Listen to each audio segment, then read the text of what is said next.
પ્રમુખ સ્વામી મહારાજની એક મહાન વિશેષતા કઈ હતી? અત્યંત અસાધારણ વ્યક્તિત્વ, પણ છતાંય અત્યંત સહજતા.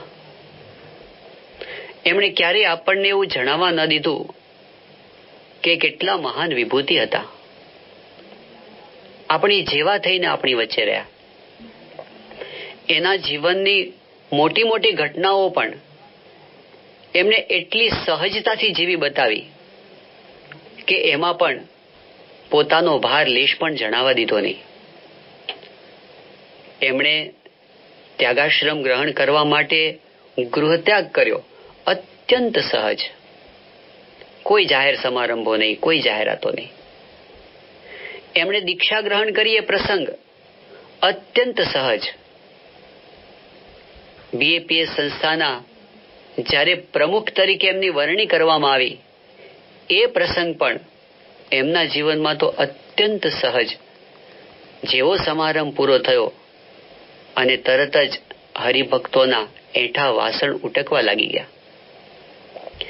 એમણે એના જીવનમાં બહુ મહાન કાર્યો કર્યા, પરંતુ એ કાર્યોનો સહેજ પણ ભાર એમના હૃદય પર નહીં.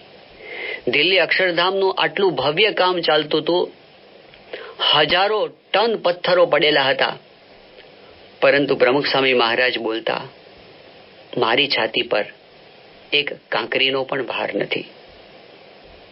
એમણે પોતાના જીવનમાં અનેક કષ્ટો સહન કર્યા,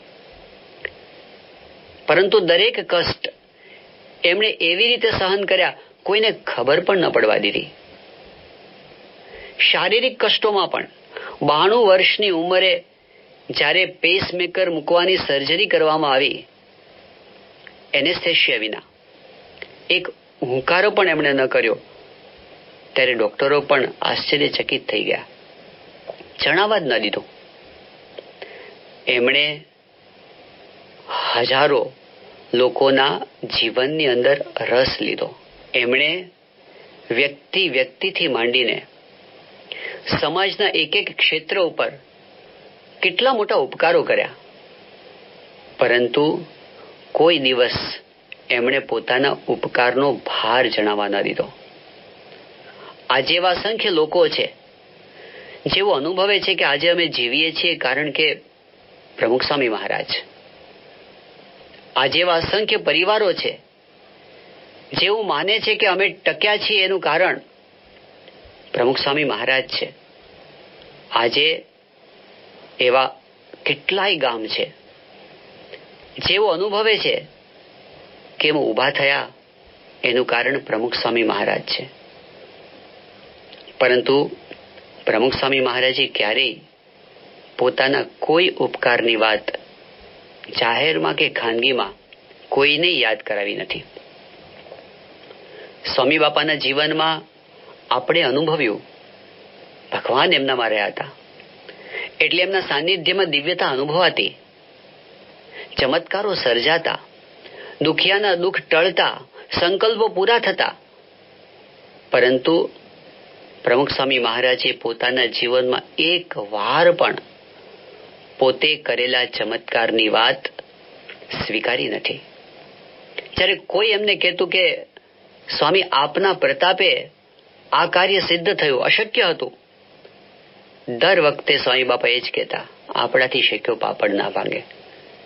એ તો ભગવાનની કૃપાથી, સ્વામિનારાયણ ભગવાનની કૃપાથી, ગુરુની કૃપાથી બધું થયું છે, અમારાથી કાંઈ ન થાય. અમે તો પ્રાર્થના કરીએ, કરનાર તો એ છે. આવા પ્રમુખ સ્વામી મહારાજે જ્યારે આપણા સૌ વચ્ચેથી સહજતાથી વિદાય લીધી, ત્યારે લાખો લોકો સારંગપુર દોડી આવ્યા અને નાનામાં નાની વ્યક્તિથી માંડીને મોટી મોટી મહાસત્તાઓ સુધી સૌએ પ્રમુખ સ્વામી મહારાજને હૃદયથી અંજલિઓ આપી. ફક્ત વાતો કરી એટલું નહીં, કેટલાએ પોતાના વ્યસન મૂકી દીધા કે આ મહાપુરુષે આખી જિંદગી વ્યસન મુક્તિ માટે પોતાની જાતને ઘસી નાખી છે, તો મારે હવે વ્યસન નથી કરવા. કેટલાય લોકોના જીવનમાં સેવાની પ્રેરણાઓ મળી કે આ મહાપુરુષે પોતાનું આખું જીવન સેવા માટે સમર્પિત કર્યું, તો અમે પણ કંઈક સેવા કરીએ. કેટલાય લોકોએ પોતાના બગડેલા સંબંધો એટલા માટે સુધારી દીધા કે આ પુરુષે જિંદગીભર બધાને જોડવાનું કામ કર્યું છે, તો એમની યાદમાં આપણે આટલું તો કરીએ. તો કેટલાય લોકોના અંતરમાંથી નાસ્તિકતા ખરી પડી, વજ્ર કમાડ ખુલી ગયા હૃદયના, અને જીવન પરિવર્તનનો અનુભવ થયો. જેવી રીતે પ્રમુખ સ્વામી મહારાજા પૃથ્વી પર હતા ને એમણે લોકોના હૃદય પર પ્રભાવ પાથર્યો, એવો જ પ્રભાવ એમણે જ્યારે વિદાય લીધી ત્યારે પણ કેટલાય લોકોના અંતર પર પાડ્યો. આટલી સહજતાથી વિદાય થયેલા પ્રમુખ સ્વામી મહારાજ એમણે જતા જતા પણ આપણા પર એક મહાન ઉપકાર એ કર્યો કે એમણે મહાન સ્વામી મહારાજની ભેટ આપણને આપી, સ્પષ્ટ ઓળખાણ કરાવી. પ્રમુખ સ્વામી મહારાજ એમની એક વિશેષતા એ હતી કે એમણે પોતાના જીવનમાં ક્યારેય કોઈને ખોટા વચન આપ્યા નથી. નાના બાળકને પણ એમણે કોઈ વચન ચાલતા ચાલતા આપી દીધું હોય એ ભૂલ્યા નથી, એ નિભાવ્યું છે એમણે. એવા પ્રમુખ સ્વામી મહારાજે એક મહાન વચન આપણને સૌને આપ્યું હતું, I will always be with you. હું તમારી સાથે હંમેશા રહીશ. આ એટલું મોટું વચન કે આપણી હયાતી સુધી અને આવનારી પેઢીઓ સુધી પણ સૌને એમનું સાનિધ્ય પ્રાપ્ત થતું રહે એવું એમણે વચન આપીને નિશ્ચિંત કરી દીધા. આ વચન સ્વામિનારાયણ ભગવાનનું વચન છે. આ વચન આખી ગુણાતીત ગુરુ પરંપરાનું વચન છે. બ્રહ્મ સ્વરૂપ શાસ્ત્રીજી મહારાજ બોલ્યા હતા કે સત્પુરુષ ક્યારે પૃથ્વી પરથી જતા જ નથી. પ્રમુખ સ્વામી મહારાજ પૃથ્વી પરથી આપણને નોંધારા મૂકીને જતા રહે એવા પુરુષ નહોતા. જેનો હાથ ઝાલ્યો એનો સાથ કાયમ નિભાવે એવા હતા. અને એ અનુભવ છેલ્લા 4 વર્ષથી આપણે બધા કરી રહ્યા છીએ. પ્રમુખ સ્વામી મહારાજે જાણે આપણને લાભ આપવા માટે પોતાની ઉંમર નાની કરી દીધી અને મહાન સ્વામી મહારાજ સ્વરૂપે આપણી વચ્ચે રહેવા માંડ્યા. અનુભવ આખા સત્સંગ સમુદાયને થયો છે. નાના નાના બાળકોથી માંડીને મોટા સદગુરુ સંતો સુધી 45 વર્ષથી જે પ્રમુખ સ્વામી મહારાજની સાથે રહીને ઉછર્યા છે, મોટા થયા છે, એમની પાસે આધ્યાત્મિકતાના ઊંચા પાઠ શીખ્યા છે, એવા સંતો પણ મહાન સ્વામી મહારાજની અંદર કઈ રીતે જોડાઈ ગયા ખબર જ ના પડી. એ દિવ્ય તત્વ એકનું એક જ, એટલે બધા એમનામાં ઓતપ્રોત થઈ ગયા. મહાન સ્વામી મહારાજે આપણા સૌના માટે જે એકાંતિક ધર્મ સિદ્ધ કરાવવાની પ્રતિજ્ઞા કરી અને એમણે ધર્મધુરા ધારણ કરીને જવાબદારી પોતાના માથે લીધી, ત્યારથી અત્યાર સુધી આપણે જોઈ રહ્યા છીએ કે એમના અંતરમાં દિવસ રાત એ જ ચિંતવન છે, કઈ રીતે કરીને સૌના હૃદયમાં એકાંતિક ધર્મ સિદ્ધ થાય, ભગવાન સ્વામિનારાયણની નિષ્ઠા દ્રઢ થાય, આજ્ઞા અને ઉપાસના દ્રઢ થાય. એ માટે એમણે એક પછી એક એવી વસ્તુઓની ભેટ આપણને આપી છે જેનાથી આપણને બધાને અનુભવ થઈ રહ્યો છે કે મહાન સ્વામી મહારાજ આપણી આખી સાધના સ્પષ્ટ કરી રહ્યા છે. જે ભગવાન સ્વામિનારાયણ આપ્યું હતું, જે ગુણાતીત ગુરુ પરંપરા આપ્યું હતું, એ આપણને સહેલું કરીને સ્વામી આપી રહ્યા છે. સ્વામિનારાયણ આરતી આપી, જેનું ગાન કરી અને આપણા રોમ રોમ ઉભા થઈ જાય. સહજાનંદ નામાવલી આપી, જેના એક એક નામની અંદર સ્વામિનારાયણ ભગવાનનો સૈદ્ધાંતિક મહિમા આવી જાય. એમને આશ્રય દીક્ષા મંત્રની ભેટ આપી કે મંત્રની અંદર પણ શબ્દે શબ્દે પ્રાપ્તિનો અને નિષ્ઠાનો કેફ રહેલો હોય. એમણે સાધના મંત્રની ભેટ આપી, અક્ષરમહમ પુરુષોત્તમ દાસોસ્મી. ઉપાસના તો મહારાજે જ આપેલી છે, પરંતુ રોજ એવું શું બોલીએ કે જેથી એ ઉપાસના કાયમ આપણી નજર સમક્ષ રહે, એ એમણે સહેલું કરીને આપ્યું. સ્વામિનારાયણ મહાપૂજા આપી અને આજે એમણે સત્સંગ દીક્ષા ગ્રંથની ભેટ આપી અને આપણને સૌને કૃતાર્થ કરી દીધા છે. ખરેખર મહાન સ્વામી મહારાજ, એમના હૃદયની અંદર એક ઈચ્છા બહુ સમયથી હતી કે આપણને કેટલું બધું આપ્યું છે મહારાજે, સ્વામીએ, ગુરુવર્યોએ, અને એમણે કેવી અદ્ભુત સાધના, ઉપાસના અને આજ્ઞાના સિદ્ધાંતો આપ્યા છે. તો આ બધું એટલું બધું વિસ્તૃત છે, એટલું બધું જુદી જુદી જગ્યાએ પડેલું છે, સાધારણ વ્યક્તિ આ બધે પહોંચી ન શકે. એવું કઈ બની શકે કે આ બધાનો અર્ક કાઢીને એવા સ્વરૂપની અંદર હોય જે સારભૂત હોય, સંક્ષિપ્ત હોય અને રોજ વાંચી શકાય એવું હોય, સરળ હોય. અને મહાન સ્વામી મહારાજે આ સત્સંગ દીક્ષા ગ્રંથ રચવાનો સંકલ્પ કર્યો. એમણે પોતાના હસ્તે આ ગ્રંથ લખ્યો.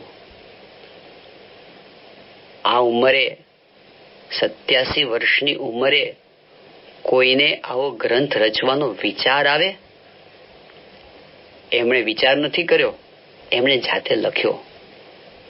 વિદ્વાન સંતોને ભેગા કર્યા, પોતાના સૂચનો આપ્યા અને એમના તરફથી જે કંઈ ભેગા થઈને વિચાર કરીને લાવે એની અંદર પોતાની જાતે ઉમેર્યું અને એક એક શબ્દ પોતાના હાથે લખ્યો અને પછી એનો સંસ્કૃત અનુવાદ કરાવી અને આપણને સત્સંગ દીક્ષા રૂપે ભેટ આપ્યો છે. આ ગ્રંથ રચીને મહાન સ્વામી મહારાજને જે સંતોષ થયો છે, એમનો ઉદ્ગારો આપણે સાંભળીએ તો આપણને ચોક્કસ પ્રતીતિ થાય કે આ બહુ ઉચ્ચ આધ્યાત્મિક ભૂમિકાએથી લખાયેલો ગ્રંથ છે. આ કઈ માનવના શબ્દો નથી. મહાન સ્વામી મહારાજ આ ગ્રંથ માટે શું બોલ્યા છે કે આ ગ્રંથ વાંચ્યા પછી કાંઈ બાકી નહીં રહે. સ્વામીએ કીધું કે અરચી માર્ગે સીધા મહારાજના ચરણમાં પહોંચી જવાશે. આજ્ઞા અને ઉપાસના દ્રઢ થઈ જશે. પછી સ્વામી બોલ્યા કે જેવું મહારાજના મનમાં હતું, સ્વામિનારાયણ ભગવાનના મનમાં જેવું હતું ને, અને મોટા મોટા સદગુરુઓના મનમાં જે હતું એ આ ગ્રંથમાં આવી ગયું છે. પછી સ્વામી છેલ્લે એક વાત બોલ્યા, બધા પરમહંસો અને સંતોનો દાખલો સફળ થયો. આ 200 વર્ષની અંદર આજ્ઞા અને ઉપાસનાના પ્રવર્તન માટે જે પરમહંસો, સદગુરુ, સંતો બધાએ જે કાંઈ કર્યું છે એ બધાને આ ગ્રંથ એક અર્ઘ્ય ચડાવે છે, એમના દાખલાને સફળ કરે છે. આ સત્સંગ દીક્ષા ગ્રંથની પારાયણનો આપણે સૌ લાભ લઈ રહ્યા છીએ. પૂજ્ય આનંદ સ્વરૂપ સ્વામીએ ગ્રંથનો આરંભ, એમાં પણ મનુષ્ય દેહની દુર્લભતા, સત્સંગ શબ્દનો અર્થ, દીક્ષાનું તાત્પર્ય અને ભગવાનનો આશ્રય કરવાની રીત, આ બધા વિષય ઉપર એમણે આપણને પારાયણનો લાભ આપ્યો. પૂજ્ય નારાયણ મુનિ સ્વામીએ આ ગ્રંથની અંદર જે આચાર શુદ્ધિની વાત છે, એમાં પણ આહાર શુદ્ધિ, વ્યવહાર શુદ્ધિ, અહિંસા, આત્મહત્યા ન કરવી, નાસીપાસ ન થવું, એ બધી વાત સમજાવી. નિત્યક્રમ સત્સંગીનો કેવો હોય એ વાત સમજાવી. પૂજ્ય ભદ્રેશદાસ સ્વામીએ આ ગ્રંથની અંદર રહેલા તાત્વિક સિદ્ધાંતો આપણને સ્પષ્ટ કરીને સમજાવ્યા. અને હવે આપણે આ ગ્રંથની અંદર એક વિશિષ્ટ વિષય મહાન સ્વામી મહારાજે ખોલી આપ્યો છે, એને સમજવાનો પ્રયત્ન કરવાના છીએ. આ વિષય છે આંતરિક સાધના. મહાન સ્વામી મહારાજ શ્લોક નંબર 145 થી 155 સુધી સત્સંગીએ રોજ કયા વિચાર કરવા જોઈએ એની વાત સમજાવે છે. મહાન સ્વામી મહારાજના મુખે આપણે ઘણી વખત સાંભળ્યું છે કે આપણી 99% સાધના એ આંતરિક સાધના છે. સ્વામી આપણને અંદરથી સુધારો કરવાનું સમજાવે છે. બાહ્ય ક્રિયા જરૂરી છે. ક્રિયાની શુદ્ધિ એ પાયાની વસ્તુ છે. પરંતુ જો એની અંદર આંતરિક વિચાર ન ભળે તો એ બહુ સામાન્ય બની જાય છે. પૂજા કરવી એ બાહ્ય ક્રિયા છે અને એનું બહુ મહત્વ છે. પરંતુ એ પૂજા કેવી થઈ એનો 99% આધાર પૂજા કરતી વખતે આપણા મનમાં શું ચાલે છે એના ઉપર છે. સેવા કરી એ બાહ્ય વસ્તુ છે અને એ બહુ મોટી વસ્તુ છે. પરંતુ સેવા કેવી થઈ એનો આધાર સેવા કરતા કરતા આપણા મનની અંદર કઈ ભાવનાઓ છે એના ઉપર છે. સ્વામીના મુખે ઘણી વખત આપણે સાંભળ્યું છે કે સારા દેખાવું એ આધુનિકતા છે, ભૌતિકતા છે, અને સારા થવું એ આધ્યાત્મિકતા છે. અને સારા થવાની જ્યારે વાત આવે ત્યારે પ્રામાણિકતા આવે, અંદરથી સારા થવાની વાત આવે. મનસ્યેકમ વચસ્યેકમ કર્મણ્યેકમ મહાત્મનામ. જો બહાર આપણે આચરણ કરીએ છીએ એની સાથે સાથે આપણા અંતરની અંદર પણ એવી પ્રામાણિકતા હોય, કોઈને દેખાડવા માટે નહીં, આપણે જેવા જેવા અંદરથી શુદ્ધ થઈએ તો જ આપણને સુખ અને શાંતિ થાય અને તો જ આપણા ઉપર ભગવાનનો રાજીપો થાય. કારણ કે આપણે બધાને છેતરી શકીએ પણ બે વ્યક્તિને ના છેતરી શકીએ. એક પોતાની જાતને ન છેતરી શકીએ અને એક ભગવાન અને સંતને ન છેતરી શકીએ. પોતાની જાતને જ્યારે આપણે છેતરીએ ત્યારે અશાંતિ થાય છે. ભગવાન અને સંતને છેતરીએ ત્યારે રાજીપો થાય છે. તો શાંતિ અને સુખ માટે, પ્રસન્નતાની પ્રાપ્તિ માટે આંતરિક શુદ્ધિ એ બહુ મોટી વસ્તુ છે. આ આંતરિક શુદ્ધિ એમને એમ નથી થતી. એના માટે એક તો ભગવાન અને સંતની કૃપા જોઈએ, બુદ્ધિ યોગ જોઈએ. ગુણાતીતાનંદ સ્વામી કહ્યું, ભગવાન ને સંત જેના પર રાજી થાય ને બુદ્ધિ યોગ આપે છે. એમની કૃપાથી આપણને શુભ સંકલ્પો થાય છે, સારા વિચારો આવે છે. બીજી વસ્તુ સંગની અસર થાય છે. જેવું બહાર વાતાવરણ હોય એવા ભાવો અંતરમાં પ્રગટ થાય છે. પ્રથમના 18મા વચનામૃતમાં કહ્યું કે 7 માળની હવેલી હોય, એમાં કાચના તખ્તા જડેલા હોય, રેશમી ગાલીચા બિછાવેલા હોય, વિષયી જીવ બેઠા હોય, દારૂના શીશા ભરેલા પડ્યા હોય, એકબીજાને પીવડાવતા હોય અને નાચગાન થતા હોય, વાજિંત્ર વાગતા હોય, એવું રજોગુણની વાતાવરણ હોય. એમાં કોઈ સારો માણસ જઈને બેસે તો પણ એના વિચારો એવા થવા માંડે. અને કોઈ સંત પાસે જઈને બેસે, ભગવત વાર્તા થતી હોય, ભલે ને તૃણની ઝૂંપડી હોય, તો પણ એમના સાનિધ્યમાં વિચારો સારા થવા માંડે છે. સંગની અસર છે. અને આ બધા ઉપરાંત જે આપણા તરફથી કરવાની સાધના એ છે કે આપણે જે વિચારો કરીએ એ વિચારોની અસર આપણા જીવન ઉપર થતી હોય છે. આ 10-11 શ્લોકોની અંદર મહાન સ્વામી મહારાજ વિચારો કરવાની રીત આપણને શીખવાડે છે. આ વિચાર ગુરુનો આપેલો વિચાર છે અને ગુરુનો આપેલો વિચાર એની મહત્તા એ છે કે એ ખાલી શબ્દો નથી, એની સાથે ગુરુની શક્તિ ભેગી જોડાયેલી છે. અને એટલા જ્યારે ગુરુના વચનથી જ્યારે આપણે વિચાર કરીએ ને ત્યારે એ વિચાર ફળે છે, એ વિચાર આપણને સમાસ કરે છે, એ વિચાર આપણા અંતરના ઊંડાણ સુધી પહોંચે છે. તો આપણા ગુરુહરિએ આપેલા આવા વિચારોનો આપણે આરંભ કરીએ. શ્લોક 145 થી. અંતર્દૃષ્ટિશ્ચ કર્તવ્યા પ્રત્યહમ સ્થિર ચેતસા કિમ કર્તુમ આગતોસ્મિહ કિમ કુર્વેહમિહેતિ ચ. પ્રતિદિન સ્થિર ચિત્તે અંતરદૃષ્ટિ કરવી કે હું આ લોકમાં શું કરવા આવ્યો છું અને શું કરી રહ્યો છું. વિચારોનો આરંભ મહાન સ્વામી મહારાજ અંતરદૃષ્ટિથી કરાવે છે. પ્રતિદિન એટલે દરરોજ, સ્થિર ચિત્તે એટલે એકાગ્ર થઈને અંતરદૃષ્ટિ કરવી. અંતરદૃષ્ટિ એ જાગૃતિ છે. યોગીજી મહારાજ બહુ સરસ નાની વાર્તા કહેતા કે ગામની અંદર એક ફળિયાની અંદર 2 ઘર હતા અને બંને ઘરના માલિક જે હતા એમાં એક હતા એ પોતે બહુ મહેનતુ હતા, બીજા હતા એ આળસુ હતા. બંનેની પાસે એક ભેંસ હતી. હવે એમાં જે મહેનતુ હતા એ પોતાની ભેંસનું ધ્યાન બહુ રાખતા. પેલા આળસુ હતા એ તો પછી જેમ તેમ ચલાવતા. બંને પટેલની ભેંસ સાથે વિયાવાની થઈ. એક વખત રાતના સમયે બંને પટેલની ભેંસ સાથે વિયાણી. એમાં જે પટેલ મહેનતુ હતા એમણે જોયું કે મારી ભેંસ વિયાણી છે અને એને પાડો આવ્યો છે.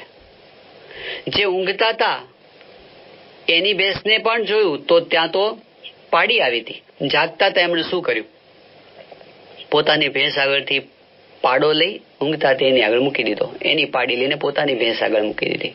સવારે પેલા ઊંઘણશી પટેલ જાગ્યા ને એમણે જોયું તો ખબર પડી કે મારી ભેંસને તો પાડો આવ્યો છે અને માથે હાથ દઈને રોવા બેઠા કે અરર, મારી ભેંસને તો પાડો આવ્યો. આ દ્રષ્ટાંત આપીને યોગીજી મહારાજ એક સૂત્ર આપતા, ઊંઘતાને પાડો, જાગતાને પાડી. જે જાગે છે એ પામે છે, જે સૂવે છે એ ગુમાવે છે. અહીં જે જાગવાની વાત કરી એ કઈ જાગૃતિ? જીવનની જાગૃતિ. આમ તો બધાને સૂવું પડે છે, પણ જાગૃતિ વિચાર સાથે જોડાયેલી વસ્તુ છે. મહાભારતની અંદર વિદુર નીતિમાં બહુ સુંદર ઉપદેશ આપવામાં આવ્યો, દિવસેન એવ તત્ કુર્યાત યેન રાત્રૌ સુખમ વસેત. દિવસે એવું કામ કરવું, રાત્રે સુવા જઈએ ત્યારે આપણને સંતોષ હોય, આજનું કામ આજે કર્યું છે અને જે ન કરવાનું હોય એ નથી કર્યું. દિવસેન એવ તત્ કુર્યાત યેન રાત્રૌ સુખમ વસેત. અષ્ટમાસેન તત્ કુર્યાત યેન વર્ષાઃ સુખમ વસેત. વર્ષના 8 મહિના એવું કામ કરવું, 4 મહિના પાછળના આપણને સંતોષ હોય. પૂર્વે વયસી તત્ કુર્યાત યેન વૃદ્ધઃ સુખમ વસેત. જીવનની આગલી અવસ્થામાં, યુવાન અવસ્થામાં એવું કામ કરવું જ્યારે ઘરડા થઈએ ત્યારે આપણને સંતોષ હોય કે કરવાનું કર્યું છે, ન કરવાનું નથી કર્યું. અને યાવત જીવેન તત્ કુર્યાત યેન પ્રેત્ય સુખમ વસેત. જીવીએ છીએ ત્યાં સુધીમાં એવું કરી લેવું કે મર્યા પછી પણ આપણને ક્યારેય પસ્તાવો ન થાય કે કરવાનું રહી ગયું. આને જાગૃતિ કહેવામાં આવી છે. તો મહાન સ્વામી મહારાજ આપણને એ સમજાવે છે કે આ લોકમાં હું શું કરવા માટે આવ્યો છું અને શું થઈ રહ્યું છે એ વારે વારે તપાસવું, રોજ તપાસવું. જો આ ન તપાસીએ તો કામ થાય પણ કરવાનું ના થાય. બિઝી બહુ રહેવાય, હાથમાં કઈ ના આવે. ગુણાતીતાનંદ સ્વામી વિચરણ કરીને જ્યારે જુનાગઢ પધારતા હતા ને એ વખતે મજેવડી નો દરવાજો આવ્યો, ત્યાં કેટલાક છોકરાઓ રમતા હતા, દોડા દોડી કરતા હતા. ગુણાતીતાનંદ સ્વામી ઉભા રહી ગયા. એક છોકરો દોડતો તો એને ઉભો રાખ્યો અને પૂછ્યું કે તું દોડે છે પણ ક્યાં જાય છે? પેલો કે ક્યાંય નહીં. પણ તું દોડીને જવા ક્યાં માંગે છે? એ કે ખબર નહીં, દિશા નથી. અને દોડ દોડ કરીએ તો જિંદગી આખી આપણે બિઝી થઈને વિતાવીએ, પણ જે જવાનું હોય એમાંથી આપણે કંઈ પામ્યા ના હોઈએ. એટલે સ્વામી આપણને યાદ કરાવે છે કે આપણે ભૂલવું નહીં કે આપણે ક્યાં જવાનું છે. જ્યારે આપણે ભૂલી જઈએ ત્યારે શું થાય? કાં તો આળસનો પ્રભાવ વધે, કાં તો પ્રમાદનો પ્રભાવ વધે. આળસ એટલે શું? જે કરવાનું હોય એ ન થાય એને આળસ કહેવાય. અને પ્રમાદ એટલે શું? જે ન કરવાનું હોય એ થાય એને પ્રમાદ કહેવાય. તો ન કરવાનું કામ આપણાથી થયા કરે, અને જ્યારે એવું થાય ત્યારે સુખ શાંતિ સુધી પહોંચી શકાય નહીં. જેણે જેણે એવા કામ કર્યા, આ મોટું કામ કર્યું હોય પરંતુ દિશા વિહીન હોય, ઘણી મોટી વસ્તુ પ્રાપ્ત કરી હોય પણ જે કામ લાગે એવી ન હોય, એને અશાંતિ થઈ છે. ઔરંગઝેબ જેવા શહેનશાહ 40 વર્ષ સુધી સત્તા ભોગવ્યા પછી છેલ્લે તો એ જ લખીને ગયા, સારી જિંદગાની ફિઝૂલ ગઈ, હાથમાં કાંઈ ના આવ્યું. ઘણું બધું કર્યા પછી પણ ખાલી હાથ. કેટલાક લોકો એવા પણ હોય છે કે જે સારા કામ કરે એટલે સાત્વિક કામ કરે, પણ છતાં એવો અનુભવ થાય કે મેં જે કામ કર્યા એમાં મને કામ લાગે એવા કેટલા, જેનાથી હું ભગવાન સુધી પહોંચી શકું એવા કેટલા. તો આ બધા કાર્યોની અંદર અહંકાર જોડાયેલો છે. હા, એવું નથી કે જે આધ્યાત્મિક ક્ષેત્રમાં આગળ વધે, જે ભગવાનના માર્ગે આગળ વધે, એ સંસારને ઉપયોગી એવા સારા કામ ન કરી શકે, એવું નથી. આપણે જોઈએ છીએ કે પ્રમુખ સ્વામી મહારાજ એમણે કેટલું પ્રવૃત્તિમય જીવન વિતાવ્યું, અઢળક પ્રવૃત્તિ એમણે કરી, પણ આ હજારો પ્રવૃત્તિઓની વચ્ચે એમનું કેન્દ્ર સ્થાન હંમેશા ભગવાન રહ્યા. દિલ્હી અક્ષરધામના નિર્માણ પછી જ્યારે ડોક્ટર સુબ્રમણ્યમે એમને પ્રશ્ન પૂછ્યો કે તમારો નેક્સ્ટ પ્રોજેક્ટ શું છે, ત્યારે પ્રમુખ સ્વામી મહારાજે કીધું, અમારો કાયમી પ્રોજેક્ટ એક જ છે, ભગવાન ભજવા અને ભગવાન બચાવવા. આ નિશાન ક્યારેય એ ભૂલ્યા નથી. આ એમની આધ્યાત્મિકતામાંથી ક્યારેય વિચલિત થયા નથી. અને એટલે ડોક્ટર અબ્દુલ કલામ સાહેબે એ જોઈને જ એવું કહ્યું હતું કે જે સ્પિરિચ્યુઅલી પ્યોર હોય એ જ સોસાયટીને સારી રીતે સેવા કરી શકે. એ વિના કદાચ કોઈ સેવા કરવા જાય પણ એમાં અહંકાર પ્રધાન હોય. એટલે આધ્યાત્મિકતા એ બધાના કલ્યાણ માટે છે, પોતાના કલ્યાણ માટે છે. એટલે કરવાનું શું છે એમાં મહંત સ્વામી મહારાજ આપણને આ સમજાવવા માંગે છે કે આપણા જીવનમાં જેનાથી સાર્થકતાની અનુભૂતિ થાય. જેમ પરીક્ષિત રાજા, જીવનભર એમણે સારા કામ કર્યા, એક આદર્શ રાજા તરીકે એમણે પ્રજાનું કલ્યાણ કર્યું, પ્રજાના હિતના કાર્યો કર્યા, પરંતુ જ્યારે એમનો અંત સમય સામે દેખાણો ત્યારે એમને એવું લાગ્યું કે મેં એવું તો કંઈ કર્યું જ નથી કે જેનાથી મારા જીવનમાં મને સાર્થકતાની અનુભૂતિ થાય. અને ગંગા કિનારે પોતે પહોંચી ગયા, રાજપાટ છોડીને સુખદેવજીના ચરણોમાં એમણે આસન લીધું અને ત્યાં એમણે આ જ વાત કરી કે હું એવું શું કરું કે જેથી મારા જીવનમાં સાર્થકતાની અનુભૂતિ થાય. તો સત્તાથી કે કેવળ સાંસારિક કામ કરવાથી કોઈ દિવસ સાર્થકતાનો અનુભવ થતો નથી. એટલે એક મહાન આધ્યાત્મિક ઉદ્દેશ લઈને આપણે આ પૃથ્વી પર આવ્યા છીએ એવું જ્યારે સમજાય અને જ્યારે એ આપણને યાદ રહે, જ્યારે આ ભૂલી જવાય ત્યારે ઘણી વખત આપણે જીવનભર સારા કામ કર્યા પછી પણ ખાલીપો અનુભવાય. વ્યાસજી જેવા વ્યાસજી, મહર્ષિ વેદ વ્યાસે તો ખરાબ કામ એકે કર્યું નથી, એમણે બધા સારા કામ કર્યા, પરંતુ છતાંય જ્યારે સરસ્વતી નદીના તટ પર પોતે એકદમ ઉદાસ થઈને બેઠા હતા, નારદજી આવ્યા અને કીધું કે કેમ ખિન્ન થઈને બેઠા છો? વ્યાસજી કીધું ખબર નહીં, અંતર ખાલી લાગે છે. અને એ વખતે નારદજીએ કીધું કે તમે પ્રગટ ભગવાનના ગુણ ક્યાં ગયા છે? તમે બધું કર્યું પણ પ્રગટની ભક્તિ એમાં હજી એ બીજા નંબરે છે. એવું નથી તમે ભક્તિ નથી કરી, પણ જીવનના કેન્દ્ર સ્થાનની અંદર તમે પ્રગટ ભગવાનની ભક્તિ રાખશો, એમના ગુણોનું ગાન રાખશો, તો તમને શાંતિ અને સુખ થશે. અને વ્યાસજીએ શ્રીમદ ભાગવત રચી અને સુખ શાંતિનો અનુભવ કર્યો. તો આપણા પૂર્વ સૂર્યો આપણને બતાવી ગયા છે કરવાનું શું છે, આપણે શું કરવા આવ્યા છીએ અને શું કરી રહ્યા છીએ. સત્સંગની અંદર આવ્યા પછી પણ આ સત્સંગ એ તો આધ્યાત્મિક સાધના માટેનો જ આખો વ્યવહાર છે. એની અંદર આપણે આવી ગયા, પરંતુ ત્યાર પછી પણ જરૂર પડે છે કે આપણે યાદ કરવું કે શું કરવા આવ્યા છીએ અને શું થઈ રહ્યું છે.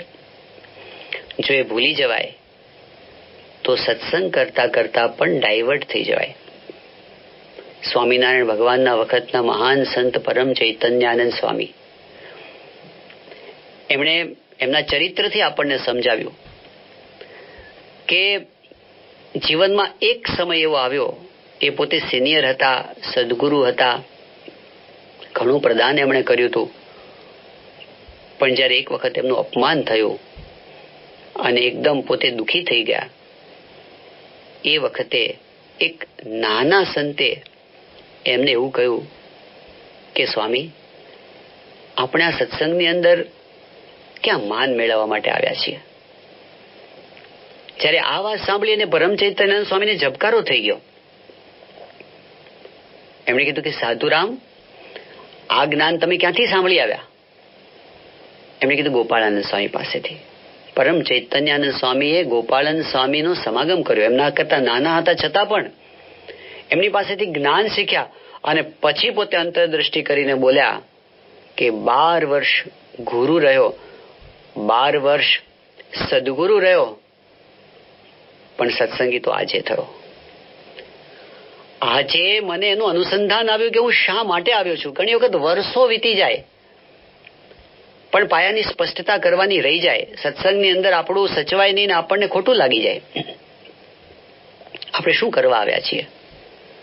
આપણને કોઈ પદવી ન મળે ને આપણને દુઃખ લાગી જાય તો આપણે ક્યાં એના માટે આવ્યા છીએ? કોઈક વખત આપણે સમયા ઉત્સવમાં ગયા કે મંદિરમાં ગયા અને શરત ચૂકથી કોઈ કારણથી આપણી સગવડ ન સચવાય, આપણે એના માટે ક્યાં સત્સંગમાં આવ્યા છીએ? હેતુ ભૂલાઈ જાય. અને ક્યારેક એવું પણ થઈ જાય કે એને લીધે આપણે અભાવ ગુણ પર ચડી જઈએ. એ લેવા માટે સત્સંગમાં નથી આવ્યા. નિષ્કુળાનંદ સ્વામીએ આ બાબતની અંદર જાગૃતિ આપવા માટે અદ્ભુત વાત 64 પદીની અંદર કરી છે. શોધી આવ્યો તું સત્સંગમાં રે, ભજવાને ભગવાન, આવ્યો તઈએ તારા અંગમાં રે, નોતા મોટપમાન, સૌ સંતને શિષ્ય નામતો રે, થઈને દાસાનું દાસ, ગુણ ગોવિંદજીના ગાવતો રે, જગતથી થઈ ઉદાસ. કેવું સત્સંગમાં આવ્યા ત્યારે શરૂઆતની અંદર કેવું હોય? દાસના દાસ થઈને રહીએ, ભગવાન ભજવા છે, બધાને નમતા રહીએ. પણ પછી શું થાય?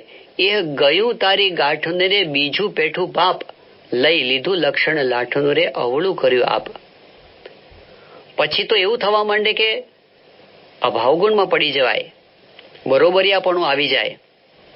પછી માન મોટપની ઈચ્છા આપણને રહ્યા કરે અને આપણી પ્રવૃત્તિઓ આમ તો સત્સંગની જ થતી હોય પણ દિશા આખી અંદરથી બદલાઈ ગઈ હોય. એટલે વારંવાર હું શું કરવા આ લોકમાં આવ્યો છું, હું શું કરવા સત્સંગમાં આવ્યો છું, એ આપણને મહાન સ્વામી મહારાજ શરૂઆતની અંદર જ સમજાવે છે. આવી અંતરદ્રષ્ટિની વાત સમજાવીને મહાન સ્વામી મહારાજ હવે 146મા શ્લોકની અંદર આપણને ધ્યેયની સ્પષ્ટતા કરાવે છે. સંપ્રાપ્યાક્ષર રૂપત્વં ભજેયં પુરુષોત્તમં પ્રત્યહં ચિંતયેદ એવં સ્વીય લક્ષ્યમ અતંદ્રિતઃ. અક્ષર રૂપ થઈને હું પુરુષોત્તમની ભક્તિ કરું એમ પોતાના લક્ષ્યનું ચિંતન આળસ રાખ્યા વગર રોજ કરવું. મહાન સ્વામી મહારાજ આપણને રોજ કયું લક્ષ્ય વિચારવું એ સમજાવે છે. અક્ષર રૂપ થઈને હું પુરુષોત્તમની ભક્તિ કરું. ઊંચામાં ઊંચું લક્ષ્ય આપણને મહાન સ્વામી મહારાજે આમાં આપી દીધું. જે લક્ષ્ય આપણી નજર સમક્ષ રહે તો પછી બીજા બધા જ લક્ષ્યો આપણા માટે ગૌણ થઈ જાય. એવું એક ઊંચું લક્ષ્ય, જેનાથી મોટી કોઈ પદવી નથી, એવું લક્ષ્ય આપણને મહાન સ્વામી મહારાજે આપી દીધું. આ સૈદ્ધાંતિક લક્ષ્ય છે. ગુણાતીતાનંદ સ્વામી જ્યારે વિચરણ કરતા કરતા ઘોઘાવદર પધાર્યા હતા અને ત્યાં જાગા સ્વામીએ એમની સમક્ષ 5 વચનામૃત વાંચ્યા. ગરડા પ્રથમ 23, મધ્ય 30 અને 45, અમદાવાદ બીજું ને ત્રીજું. આ બધા વચનામૃતની અંદર બ્રહ્મરૂપ થઈને પરબ્રહ્મની ભક્તિ કરવાનો સિદ્ધાંત મૂકેલો છે. સ્વામી આ વચનામૃત સાંભળીને એકદમ રાજી થઈ ગયા, ફરી વંચાવ્યા અને પછી સ્વામી બોલ્યા, આ વાત સાંભળતા એમ જણાય છે કે આ પ્રમાણે કર્યા વિના છૂટકો નથી. આ લક્ષ્ય એક એવું લક્ષ્ય છે કે તે ન પામીએ ત્યાં સુધી અધૂરું અને અધૂરું જ રહે છે. જો આ લક્ષ્ય સિદ્ધ થયું તો પછી પૂર્ણ કામ પણ હોય છે.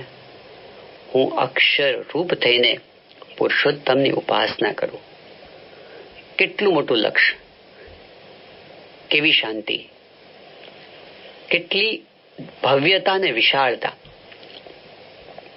અક્ષર રૂપ થવાની વાત શ્રીજી મહારાજે લોયાના 12મા વચનામૃતમાં કરી અને મેં એવું સમજાવ્યું કે અષ્ટ આવરણે યુક્ત વચ્ચે કોટી કોટી બ્રહ્માંડ જે અક્ષરના રૂવાડામાં ઉડતા ફરે છે, એવું જે પુરુષોત્તમ નારાયણનું ધામરૂપ અક્ષર તે રૂપે પોતે રહ્યો તો કે પુરુષોત્તમ નારાયણની ઉપાસના કરે એને ઉત્તમ નિર્વિકલ્પ નિશ્ચય વાળો કહીએ. આપણે બહુ જ ક્ષુલ્લક દ્રષ્ટિથી આ જગતમાં જીવીએ છીએ. જેમ જેમ આપણને જ્ઞાન થતું જાય તેમ તેમ દ્રષ્ટિ વિશાળ થતી જાય. વ્યવહારિક રીતે આપણે જોઈએ તો આપણે જ્યારે બાળક હોઈએ ત્યારે આપણી દ્રષ્ટિ સંકુચિત હોય, એટલે નાની વસ્તુ પણ આપણા માટે બહુ મહત્વની હોય. એ વખતે આપણે જે વસ્તુથી રમતા હોઈએ, કેટલાક માચીસની છાપો ભેગી કરે, કોઈ લખોટીઓ ભેગી કરે, એને પોતાની સંપત્તિ માને અને એ જતી રહે તેને બહુ જતું રહે એવું લાગે. પણ જ્યારે વિશાળ દ્રષ્ટિ થાય, જ્યારે મોટો થાય, પછી એમાં મન ના રહે.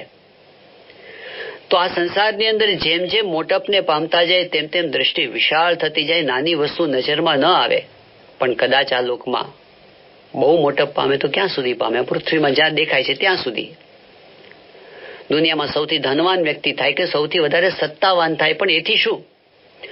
અક્ષર રૂપ થવાની જે દ્રષ્ટિ તો એવી છે કે અનંત બ્રહ્માંડો જે અક્ષરના રૂવાડામાં ઉડતા ફરે છે, એ અક્ષર રૂપ તો આપણે પોતાને માનવાનું છે. શું નજરમાં આવે? આપણે જયારે આટલી મોટી વાત સાંભળીએ ત્યારે આપણને કલ્પના બહારની આ વસ્તુ લાગે. પણ આ વસ્તુ એટલા માટે પ્રેક્ટિકલ છે, આ વસ્તુ એટલા માટે શક્ય છે કારણ કે આપણને એવા સમર્થ બ્રહ્મ સ્વરૂપ ગુરુ મળ્યા છે, જેમણે એવી ગેરંટી લીધી છે કે હું તમને આ સિદ્ધ કરાવીશ. યોગીજી મહારાજ કરમસદમાં હતા અને થોડા યુવકો સામે બેઠા હતા અને યોગી બાપા જયારે એમના ઉત્તમ નિર્વિકલ્પ નિશ્ચયની વાત કરવા માંડ્યા અને પછી બાપા કે મારે તમને એવા બનાવવા છે, એક એક યુવકને કે મારે તમને આવા બનાવવા છે. એ વખતે એક યુવકને હસવું આવ્યું. હસવું એટલા માટે કે આપણું કઈ ઠેકાણું નથી અને યોગી બાપા આટલી ઊંચી આધ્યાત્મિક વાત કરે છે એ કઈ આપણા ગજાની વાત છે. આ રીતે એમને હસવું આવ્યું. ત્યારે યોગીજી મહારાજે ગંભીરતાથી કીધું કે તમે શું સમજો છો? આ સત્સંગની અંદર કોઈ ઝાડુ કાઢનારો હોય ને તો એને પણ હું આવી અક્ષર રૂપ સ્થિતિ પ્રાપ્ત કરાવી દઉં. આ પુરુષોત્તમ નારાયણનું અને અક્ષર બ્રહ્મનું સામર્થ્ય છે, ભગવાન અને સંતની શક્તિ છે. આ સ્થિતિ આપણે દેહ છતાં પ્રાપ્ત કરી શકીએ એવો આ દિવ્ય સત્સંગ છે. મહાન સ્વામી મહારાજ કહે છે હજારો એકાંતિક થયા છે અને આજે પણ સત્સંગની અંદર છે, છુપાયેલા હોય. કદાચ બધાની સ્થિતિ બહાર દેખાય નહીં, પરંતુ આ સત્સંગની ભૂમિ વાંજણી નથી. એમાં આવી સ્થિતિ નક્કી પ્રાપ્ત થાય છે એવું વચન આપણને આપણા ગુરુવરીએ આપ્યું છે. સ્વામિનારાયણ ભગવાને કહ્યું છે કે મારે તમારામાં તલ માત્ર કસર રહેવા દેવી નથી. ભગતજી મહારાજે એવું કીધું કે મારે 25 જન્મ ધરવા પડશે તો ધરીને પણ તમને એક એકને બ્રહ્મરૂપ કરીને મહારાજના ચરણારવિંદ સુધી પહોંચાડીશ.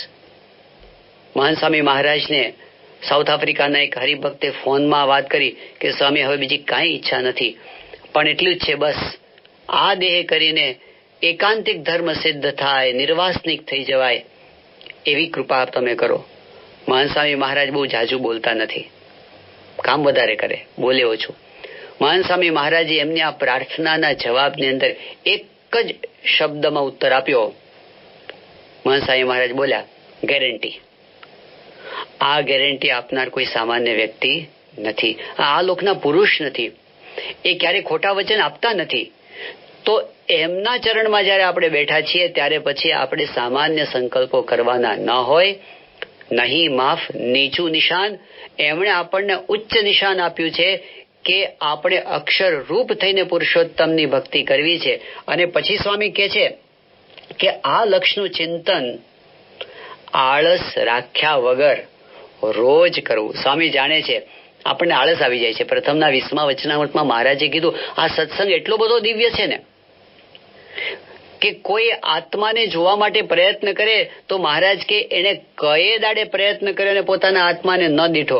માટે હરિભક્તને જેટલી કસર રહે છે એ તો પોતાની આળસે કરીને રહે છે. આપણી આંતરિક સાધનાની આળસ ખંખેરે છે મહાન સ્વામી મહારાજ. અને રોજ યાદ કરો કે આપણે એક બહુ મોટો પ્રોજેક્ટ લઈને આ સંસારની અંદર આવ્યા છીએ, આ સત્સંગની અંદર આવ્યા છીએ, અને આપણે અક્ષર રૂપ થઈને પુરુષોત્તમની ભક્તિ કરવાની છે, એ સિદ્ધ કરવાના છીએ. અને થશે જ.